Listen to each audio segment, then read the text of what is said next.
Hello, hello mga Bebs. Ang lalim ng iniisip ni Bebs dahil iniisip niya bakit ang bilis masira ng mga cellphone ngayon. Parang meron siyang parang hanggang 3 years lang kailangan mo na siyang palitan. So gagastos na naman tayo mga Bebs.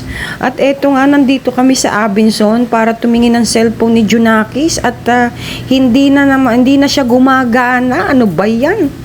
Sa panahon ngayon, kailangan mo ang cellphone lalo na't ikaw ay nag-aaral. Pikit mata na naman tayong gagastos mga Bebs.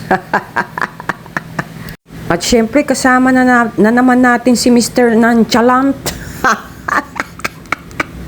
At habang iniintay nga natin ilabas yung cellphone, syempre rarampa na muna tayo rito. Ay, meron silang pasufa.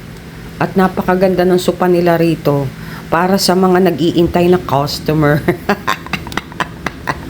Pabida ka na naman, Bebs. At syempre, ito na ang the moment of truth, ang bayaran mga Bebs. Ang kinuha ko sa anak ko ay yung Samsung. Simula't simula, yan naman talaga ang ginagamit namin. Samsung A36 256 gigabyte yung kanyang storage mga Bebs. Ewan ko ba, ang bilis din maubos ng mga storage ano? Yung tipo talagang kailangan mo is 1 terabyte. Sa ngayon ano? Parang iPhone lang yata ang meron no ng 1 terabyte. Hindi pa natin kaya yan. Hanggang 256 lang tayo. Yun lang ang kayang-kaya natin.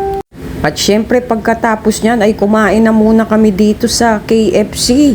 Para naman pagdating sa bahay ay mga aso ko na lang ang aasikusuhin kung kumain. So yun lang mga Bebs, at mapagpalang gabi sa inyong lahat. Sumainyo ang kapayapaan at ang biyaya ng Diyos. Good vibes. Thank you for watching.